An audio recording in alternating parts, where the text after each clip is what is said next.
Hello friends, welcome to my YouTube channel let's learn with Shraddha. आप लोगों के लिए आज के इस वीडियो में मैं साइंस के पीवाईक्यू लेकर आई हूँ। इसके पहले भी कई ऐसे वीडियो सीरीज़ आ चुकी है। होप आप लोगों ने देखी हो, और अगर ना देखी हो तो प्लीज़ जाके देख लीजिएगा। मैंने प्लेलिस्ट बना रखी है, सीडीपी के सेक्शंस की है और साइंस की है। अपकमिंग क्लासेस में मैं सब्जेक्ट के लैंग्वेज के पेडागोजीज करवाऊँगी। और अगर अभी तक आप लोगों ने मेरे चैनल को सब्सक्राइब नहीं किया है तो प्लीज़ सब्सक्राइब कर लीजिएगा, लाइक एंड शेयर भी कीजिएगा। तो आइए हम स्टार्ट करते हैं। Question number first, if a person is not able to see an object which is at the distance more than 5 metre from his an eye, then the power of the corrective lens should be. यदि कोई एक व्यक्ति अपनी आँख से 5 metre से अधिक दूरी पर स्थित एक वस्तु को देखने में सक्षम नहीं है तो संशोधक लेंस की शक्ति होनी चाहिए। क्या होनी चाहिए? फर्स्ट ऑप्शन है -0.2 डायोप्टर, 5 डायोप्टर, -0.5 डायोप्टर, 2 डायोप्टर। देखिए, पावर की बात करें, पावर का फॉर्मूला है 1/f। 1/f में अगर हम वैल्यूज़ पुट करते हैं, जो हमारा 5 मीटर के डिस्टेंस पे दिया गया है, तो -f जो हमारी फोकल लेंथ है, -f को रखने के बाद, क्योंकि बात कर रहे हैं हम लोग यहाँ पे कि जो व्यक्ति है उसको दूर की दृष्टि मतलब कमज़ोर है, तो उसके लिए यहाँ पे माइनस का जो यूज़ करें हम कॉन्वेक्स लेंस का, तो -5 लगाया। जहाँ पे अगर हम इसको कैलकुलेट करते हैं तो p = 0.2 डायोप्टर आएगा, लेकिन वो भी माइनस में। तो यहाँ पे देखिए राइट आंसर है हमारा फर्स्ट वाला ऑप्शन। और जो हमारी पावर है, पावर की जो यूनिट है वो होती है डायोप्टर, तो इसलिए यहाँ पे आंसर है -0.2 d, that is dioptre. Question number second, what is roughage? रुशांक्स क्या होते हैं? ऑप्शंस में है वेजिटेबल्स, सब्जियां, ग्रेन्स, अनाज, फ्रूट्स, फल, फूड फाइबर, रेशा युक्त अनाज। तो आपको बता दें, जो हमारे रफेज होते हैं ये हमारे रेशे युक्त होते हैं, जिसमें बहुत सारी चीज़ें रेशे में होती है, ये हमारे रफेज में होते हैं। ये मोस्टली एनिमल्स को खिलाया जाता है। तो रेशे युक्त या रफेज के बारे में बात करते हैं, तो इसका राइट आंसर है हमारा फूड फाइबर। जो रेशा युक्त अनाज होता है वो हमारा रफेज होता है। Question number third, what is the principle behind the ball bearing? Ball bearing के पीछे क्या सिद्धांत होता है? आप लोगों ने देखा होगा, जो बेयर होते हैं, साइकिल में भी देखा होगा बॉल बेयरिंग होता है, तो वो किस सिद्धांत के पीछे, किस प्रिंसिपल्स पे बिहाइंड है? तो ऑप्शन से हमारा sliding friction is greater than the static friction, फिसलन घर्षण स्नैतिक घर्षण से अधिक है, rolling friction is greater than the sliding friction, rolling घर्षण फिसलने वाले घर्षण से अधिक होता है, rolling friction is less than the sliding friction, rolling घर्षण फिसलने वाले घर्षण से कम होता है, friction increase the speed of rotation, घर्षण से रोटेशन की गति बढ़ सकती है। तो जैसे आपको पता होगा, आप लोगों ने 3 टाइप्स के जो फ्रिक्शन है वो पढ़े होंगे। एक है हमारा स्लाइडिंग, सेकेंड है हमारा स्टैटिक, थर्ड है हमारा रोलिंग। तो जो सबसे कम फ्रिक्शन लगता है हमारा स्टैटिक में होता है, और उससे थोड़ा ज़्यादा हमारा स्लाइडिंग में लगता है, और सबसे कम या जो सबसे ज़्यादा फ्रिक्शन यूज़ होता है वो हमारा रोलिंग में होता है। यहाँ पे फोर्स कम लगता है, फ्रिक्शन ज़्यादा होता है, क्योंकि रोल होने लगता है। और सबसे ज़्यादा जो कम है या सबसे ज़्यादा फोर्स हमारा स्टैटिक में लगता है। तो बात करें हम बॉल बेयरिंग के, क्योंकि ये कम इसमें हो रही है, तो यहाँ पे राइट आंसर होगा रोलिंग फ्रिक्शन पे। तो rolling friction is less than the sliding friction, यहाँ पे ये करेक्ट है। रोलिंग घर्षण फिसलने वाले घर्षण से कम होता है। जैसे कि मैंने बताया, रोलिंग में सबसे ज़्यादा फ्रिक्शन रहता है, और सबसे कम हमारा स्टैटिक में होता है, और मीडियम हमारा स्लाइडिंग में होता है। फोर्स हमारा सबसे ज़्यादा स्टैटिक में रखता है, और सबसे कम हमारा। राइट आंसर हमने बता दिया, option number third. Question number fourth है हमारा, what are the crops grown during the rabi season? Rabi मौसम के दौरान कौन सी फसल उगाई जाती है? रबी के बारे में आपको पता होगा, रबी खरीफ के बारे में। ऑप्शन से हमारे ब्लैक ग्राम एंड सोयाबीन, काले चने और सोयाबीन, व्हीट एंड मस्टर्ड, गेहूँ और सरसों, मेज़ एंड पीजन पी, मक्का और अरहर, पैडी एंड कॉटन, धान और कपास। बात करें हम रबी सीजन की, तो यहाँ पे हमारी मेन क्रॉप या मेन फसल हमारी जो होती है वो व्हीट होती है, एंड ऑन साइड में होती है हमारी मस्टर्ड, जो गेहूं के साथ उगाई जाती है। राइट आंसर है हमारा सेकेंड वाला। Question number fifth, sickle cell anaemia is a disease that is dash.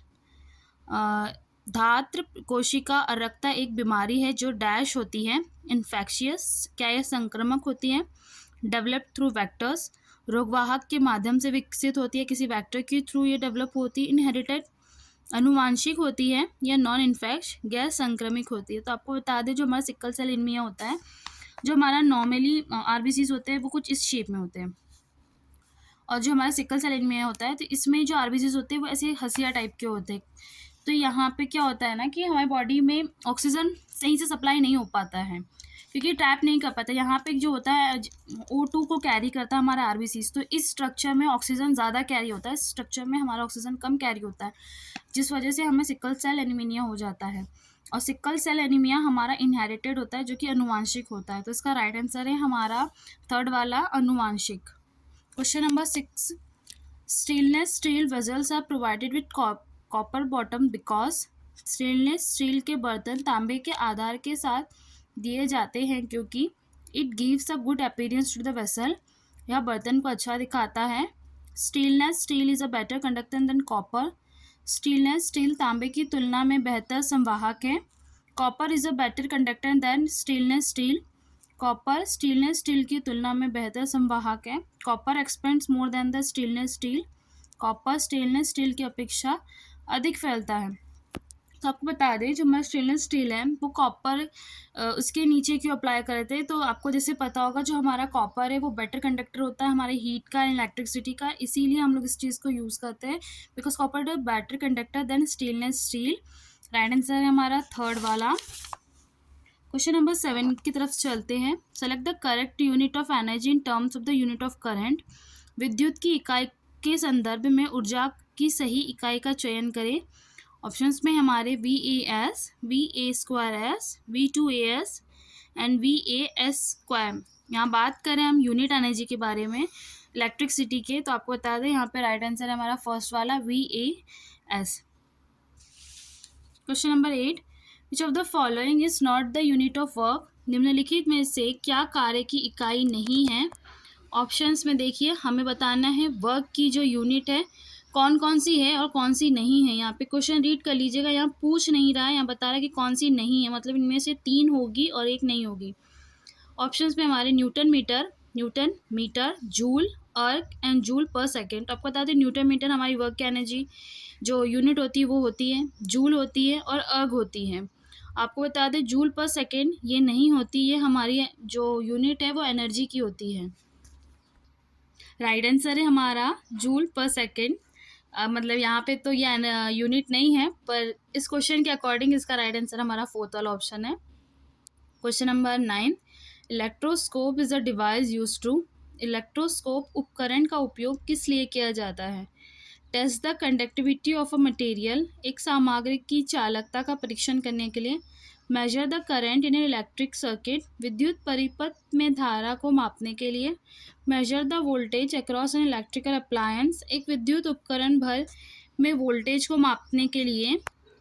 Detect the presence of electric charge on a charge body, एक आवेशित निकाय पर विद्युत आवेश की उपस्थिति को पता लगाने के लिए। तो आपको बता दें जो हमारा इलेक्ट्रोस्कोप है उसका यूज़ हम इलेक्ट्रिक चार्ज को डिटेक्ट करने के लिए करते हैं, जो कि एक चार्ज बॉडी पर अप्लाई होता है। तो इसका राइट आंसर है to detect the presence of electric charge on a charge body, that is option number 4। Question number 10, earthquake can never cause, भूकंप के कारण कभी भी यह नहीं हो सकता है। तो इसमें पूछा है क्या नहीं हो सकता है। लाइटिंग एंड थंडर, तड़ित और मेघार्जन, सुनामी, लैंडस्लाइड्स, भूस्खलन, फ्लड, बाढ़। तो आपको बता दें जब अर्थक्वेक आता है तो हमारी जो धरती है वो हिलने लगती है, क्योंकि जो उसमें स्लाइड्स और जो प्लेट्स होती है हमारी वो खिसकने लगती है, जिसकी वजह से सुनामी आ जाती है, लैंडस्लाइड हो जाता है, भूस्खलन हो जाता है, यहाँ तक कि फ्लड भी जाती है। अर्थक्वेक का जो सीधे डायरेक्टली बोल सकते हैं कि जिससे हमारा संबंध नहीं है वो है लाइटनिंग एंड थंडर, जो हमारे तड़ित और मेघार्जन है, ये हमारा अर्थक्वेक से रिलेट नहीं करता है, अर्थक्वेक के कारण ये चीज़ अफेक्ट नहीं करती है। तो राइट आंसर है फर्स्ट वाला। Question number 11, as mass is related to beam balance the temperature is related to. जिस प्रकार द्रव्यमान बीम संतुलित से संबंधित होता है उसी प्रकार तापमान से संबंधित है। बात कर रहे हैं अभी हम टेम्परेचर की, जैसे कि मास हमारा बीम बैलेंस होता है, टेम्परेचर किस चीज़ से रिलेट करता है, केल्विन, बैरोमीटर, थर्मामीटर, हीट। आपको बता दें कई बच्चे यहाँ पे क्वेश्चंस में गलत करते हैं, क्योंकि जब बात टेम्परेचर की होती है तो वो ऑप्शन में सिर्फ केल्विन को देखते हैं और टिक कर देते हैं, लेकिन ये नहीं देख रहे कि वो यहाँ पे उसका एसआई यूनिट के बारे में बात नहीं कर रहा है। ये पूछ रहा है कि टेम्परेचर किस चीज़ से रिलेट करता है, मतलब आप किस चीज़ से उसको मेजर कर सकते हैं। जैसे मास को आप बीम बैलेंस से करते हैं, उसी टाइप से हम टेम्परेचर को थर्मामीटर के थ्रू मेजर करते हैं, ना कि केल्विन का यूज़ करते हैं, क्योंकि केल्विन उसका यूनिट है। राइट आंसर है हमारे thermometer, option number 3। Question number 12, the correct statement among the following is, निम्न में से सही कथन है। Dry ammonia has no effect on litmus paper. सूक्ष्म अमोनिया का लिटमस पेपर को कोई प्रभाव नहीं पड़ता है। Curd is basic in composition, दही संयोजन में क्षारीय है। Solution of glucose in water is acidic, पानी में ग्लूकोज का विलय अम्लीय है। HCl is a weak acid, HCl एक दुर्लभ अम्ल है। आपको बता दें ये वाला क्वेश्चन रिपीट है, इसके पहले वाले PYQ सीरीज में भी क्वेश्चन आया था। इसका राइट आंसर हमारा अमोनिया, फर्स्ट वाला आंसर होगा। Dry ammonia has no effect on litmus paper, क्योंकि यहाँ पे कर्ड हमारा बेसिक नहीं होता है, और बता दें वो एसिडिक होता है। जो हमारा ग्लूकोज सोल्यूशन के बारे में बात कर रहे हैं, जो एसिडिक यहाँ पे ऑप्शन में लिखा है, तो वो एसिडिक नहीं होता है, वो न्यूट्रल होता है, जिसकी pH वैल्यू 7 होती है। और रही बात HCl की, तो HCl हमारा वीक एसिड नहीं है, एक दुर्बल अम्ल नहीं है, ये हमारा स्ट्रॉन्गेस्ट एसिड है अभी तक का हमारे यूनिवर्स में जो मिला है। इसका pH होता है 1। तो जो HCl है वो हमारा स्ट्रॉन्गेस्ट एसिड है, ना कि वीक एसिड है। तो इसका राइट आंसर है फर्स्ट वाला ऑप्शन, सूक्ष्म अमोनिया का लिटमस पेपर पर कोई प्रभाव नहीं पड़ता है। Question number 13, the amount of heat produce in a metal wire depends on, एक धातु के तारे में उत्पादित ऊष्मा की मात्रा निम्न पर निर्भर करती है। किस चीज़ पर निर्भर करती है, किस चीज़ पर डिपेंड करती है एक मेटल वायर का? तो देखिए, एटमॉस्फेरिक प्रेशर, वायुमंडलीय दाब, एटमॉस्फेरिक ह्यूमिडिटी, वायुमंडलीय आर्द्रता, एटमॉस्फेरिक टेम्परेचर, वायुमंडलीय तापमान, current passing through the wire, तार से प्रभावित धारा पर। बात कर रहे हैं अभी हम अमाउंट ऑफ हीट जो कि प्रोड्यूस हो रही है किस लिए, मेटल वायर पे किस चीज़ पर डिपेंड करती है। तो आपको बता दें यहाँ पे एटमॉस्फेयर से रिलेटेड ना तो प्रेशर, ना ही ह्यूमिडिटी, ना ही टेम्परेचर पर डिपेंड करती है। वो डिपेंड करती है कि कितना करंट वायर से पास हो रहा है, कितना करंट जो है हमारे वायर से प्रभावित हो रहा है। तो इसका राइट आंसर है फोर्थ वाला option, current passing through the wire, तार से प्रभावित धारा पर। Question number 14, sugar can be extracted from its aqueous solution bye, चीनी को इसके जलीय घोल से इस विधि द्वारा निष्कासित किया जा सकता है। कौन से प्रोसेस से हम हमारी जो शुगर है उसको, जो सोल्यूशन है शुगर एंड वाटर का, उससे एक्सट्रैक्ट कर सकते हैं? तो हमारे ऑप्शन है क्रोमेटोग्राफी, डिस्टिलेशन, आसवाहन, इवापोरेशन, वाष्पीकरण, फिल्ट्रेशन, निष्पादन। आपको बता दें राइट आंसर इवापोरेशन, क्योंकि जैसे जैसे वाटर इवापोरेट होगा वैसे हमें शुगर्स के क्रिस्टल्स भी मिल जाएंगे। इसका राइट आंसर है हमारा थर्ड वाला ऑप्शन, वाष्पीकरण। Question number 15, calculate percentage of nitrogen in ammonium sulphate, ammonium sulphate में नाइट्रोजन के प्रतिशत की गणना करें। कितना परसेंट है तो आप बताइएगा। नाइट्रोजन हमारे अमोनियम सल्फेट में 28%, 36%, 6.02% या 21.2%। यहाँ पे कैलकुलेशन का है, इसका राइट आंसर है 21.2%, जो है option number 4। Question number 16, sulfur and oxygen atom combine together in the ratio of 2:3 by mass to form an oxide. What will be the correct formula of the oxide where atomic mass is S equals to 32U, O equals to 16U? Sulphur और oxygen परमाणु एक oxide बनाने के लिए द्रव्यमान द्वारा 2:3 के अनुपात में एक दूसरे के साथ संयोजित होते हैं। ऑक्साइड का सही सूत्र क्या होगा? जिसमें हमारी परमाणु द्रव्यमान के बारे में देखते हैं। S equals to 32U and O equals to 16U।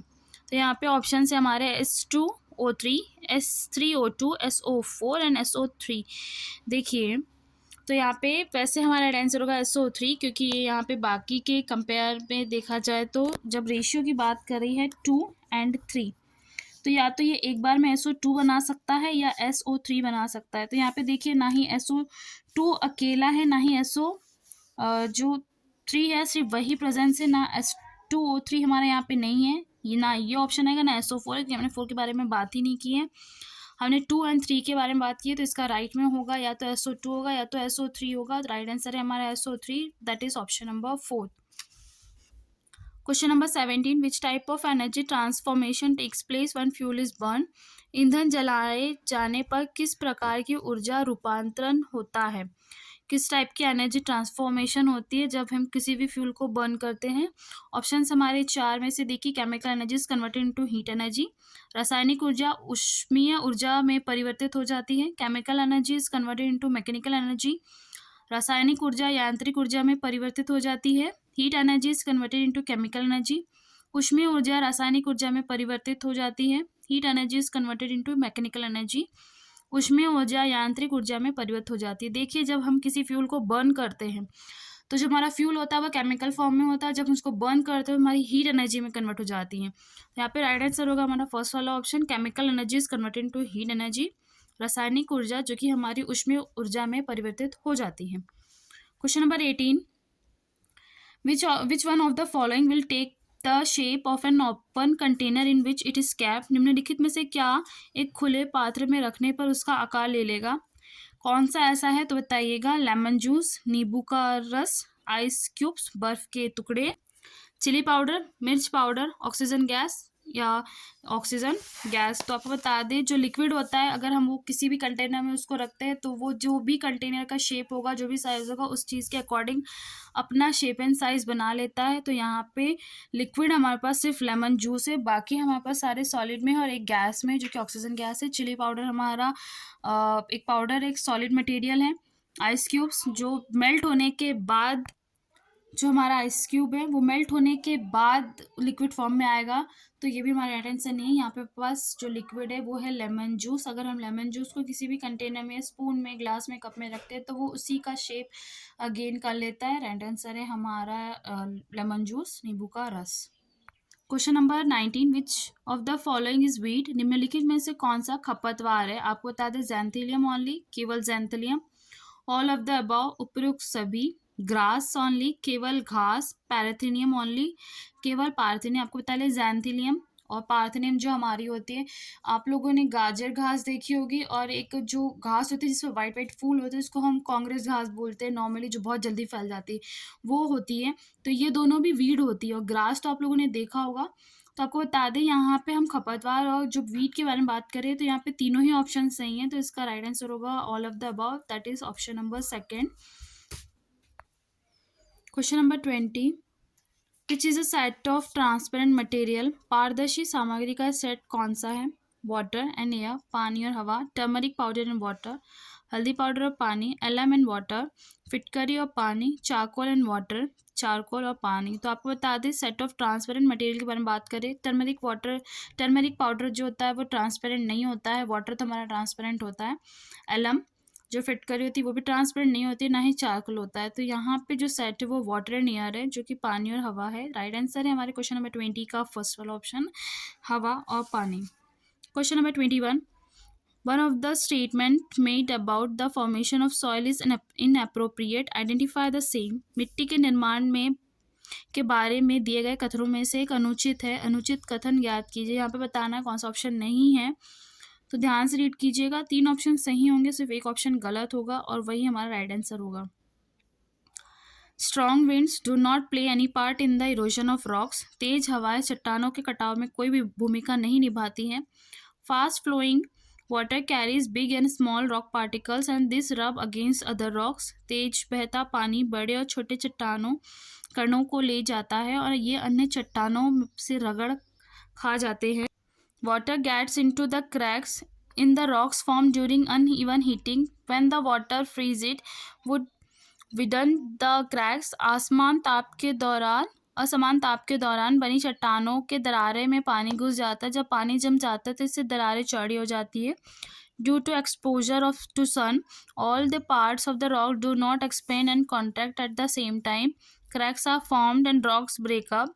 सूरज के संपर्क में आने के कारण चट्टान के सभी हिस्सों का प्रसरण नहीं होता है और समान तौर से सभी भाग में ऐसा ना होने के कारण दरारें बन जाती है और चट्टानें टूट जाती है। आपको बता दें रॉक फॉर्मेशन के बारे में बात कर रहे हैं। इसमें से जिसमें हमारा ऑप्शन गलत है वो है हमारा strong winds do not play any part in the erosion of rocks, क्योंकि ये गलत है, क्योंकि ये मेन रोल प्ले करती है। जब भी हवाएं आती है तो हवाओं के साथ चट्टानों का भी जो शेप है वो बदल जाता है, क्योंकि जो मिट्टी उसमें से उड़ती है वो दूसरी जगह चले जाती है, उससे भी इसमें इफेक्ट आता है। तो इसका यहाँ पे राइट आंसर है फर्स्ट वाला, तेज हवाएं चट्टान के कटाव में कोई भूमिका नहीं निभाती है। Question number 22, dash is use for making mirrors. ये बहुत ईजी है। देखिए किसका प्रयोग दर्पण बनाने के लिए किया जाता है, तो आप लोग पता होगा एक साइड तो ग्लास होता है और ग्लास के पीछे कौन सा साइड होता है जिसको हम पेंट करते हैं, और किस चीज़ की कोटिंग हम करते हैं। तो इसके ऑप्शन है सिल्वर, चांदी, कार्बन, सोडियम या सल्फर। तो आपको बता दें जो मिरर के पीछे यूज़ होती है कोटिंग के लिए वो हमारी सिल्वर या चांदी होती है। तो यहाँ पे राइट आंसर होगा हमारा फर्स्ट वाला ऑप्शन, दैट इज सिल्वर। तो हम सिल्वर का यूज़ करते हैं मिरर्स को बनाने के लिए। Question number 23, which acid is use in storage batteries which supply electrical energy. विद्युत ऊर्जा की आपूर्ति करने वाले स्टोरेज बैटरी में किस अमल का उपयोग होता है। तो कौन सा यूज़ होता है बैटरी स्टोर करने के लिए, हमारे इलेक्ट्रिक एनर्जी को सप्लाई करने के लिए, वो एसिड कौन सा है। तो ऑप्शन से हमारा नाइट्रिक एसिड, नाइट्रिक अम्ल, हाइड्रोक्लोरिक एसिड, हाइड्रोक्लोरिक अम्ल, एसिटिक एसिड, एसिटिक अम्ल, सल्फ्यूरिक एसिड, सल्फ्यूरिक अम्ल। तो आपको बता दो जो हमारा सल्फ्यूरिक एसिड है ये स्टोर होता है बैटरीज में हमारे इलेक्ट्रिकल एनर्जी को सप्लाई करने के लिए। तो हमारा राइट आंसर है यहाँ पे क्वेश्चन नंबर 23 का फोर्थ वाला ऑप्शंस। तो फ्रेंड्स ये रहे आज के कुछ 23 क्वेश्चंस हमारे साइंस के। आगे भी कुछ क्वेश्चन सीरीज़ है जो मैं अपकमिंग वीडियोस में आपको कंप्लीट करवा दूंगी, जो सीटेट और टेट में काम आएगी। होप आप लोगों को वीडियो एंड क्वेश्चन सीरीज पसंद आई हो। अगर आई हो तो प्लीज़ चैनल को लाइक एंड सब्सक्राइब ज़रूर कीजिएगा, और जितना हो सके अपने एजुकेशन जो ग्रुप्स होंगे आप लोगों के सोशल मीडिया पे आप मोस्टली शेयर कीजिएगा।